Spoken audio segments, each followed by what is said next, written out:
Good morning, Ashish. Thank you for standing by.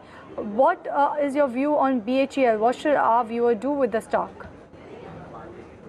Well, clearly, I think the company has already been pushed down to a very low valuation. And if you look at the news flow, of course, that is positive with the possible disinvestment coming across in the next few months. Also, the nature of business is such that I think once the economy starts improving, their order book and their earnings visibility will improve. So it is really a stock which is available at a very low valuation. So if the investor has patience, can certainly hold on. The 140 would obviously take a long time, but I really think that on declines, if the investor has more cash available, can try and average his buying price. Because I really think once the economy improves, I think these stocks can really rebound in a big way. So there are good chances that if he averages at here, he can get out at a good profit in time to come. Call coming in for BHEL. Ashish Kapur also is of the view that you can continue to hold on to BHEL for now. Ashish, what's your view on Karur Vysya Bank? Well, I'm according to me, the market is now poised to do very well and mid-cap segment should come back. But clearly, Karur Vysya Bank does not inspire confidence at all. The bank's performance has been continuously deteriorating. So my opinion is that although the investor is having a loss, it's good to book a loss here and move into some other mid-cap bank. Now, the two recommendations which I can do, one in the private sector mid-cap banking space, one is Federal Bank. I think the outlook is very clear and optimistic now. And the other, if he really has a longer term view, maybe let's say 3-4 years, then the bank which is looking very good and very promising and possibly a multi-bagger from here is IDFC First Bank. I think clearly depending on his time frame, if he has maybe a year or 2 years, then Federal Bank, and if he has more than that, then IDFC First Bank is where he should put his money in. Either way, Karur Vysya Bank, he should book out and move his money into one of the two ideas which I have suggested. Exit is a call coming in from Ashish as well when it comes to Karur Vysya Bank. Ashish, what's your take on both the counters? Well, Bank of Baroda is what I track. The other one, I have no idea.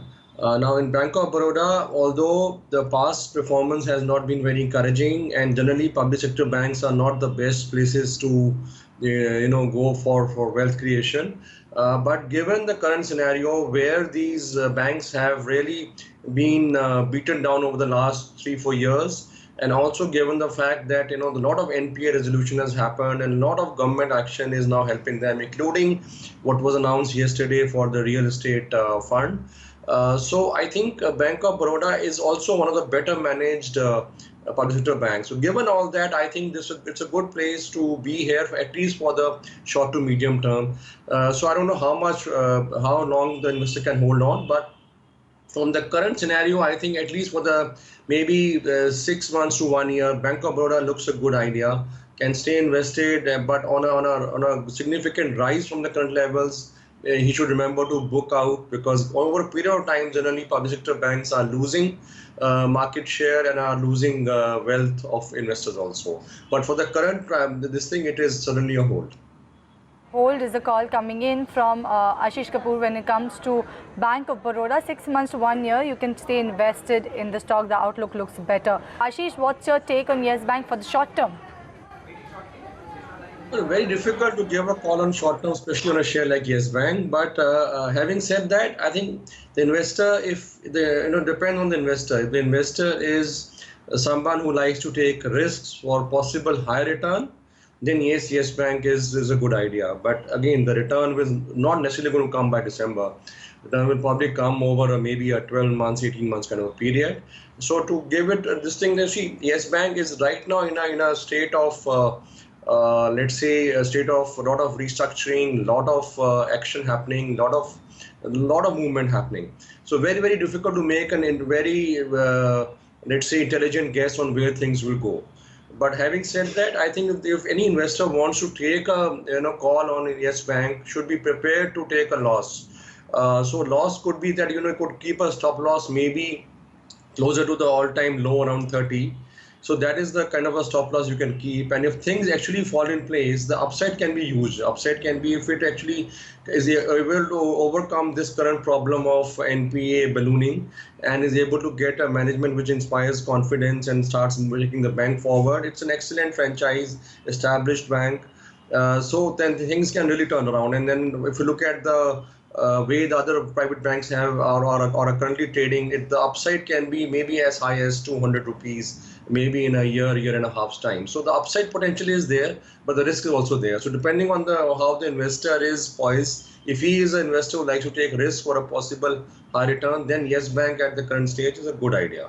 But even if you invest in it or buy more in it, keep a stop loss at around 30 rupees, because if things really go bad, this can really get merged with some other, maybe a public sector bank or something like that, where the shareholder may not get anything at all. So the worst case is actually a zero. So one has to, if one is buying into it, one has to keep a stop loss. An ideal stop loss would be around 30 rupees, which was the earlier low.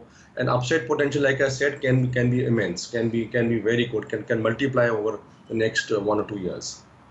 That's the take coming in from Ashish when it comes to Yes Bank, saying over the long term he can see some upside. So thank you, Srikanth, as well as Ashish, for joining us, giving us your take.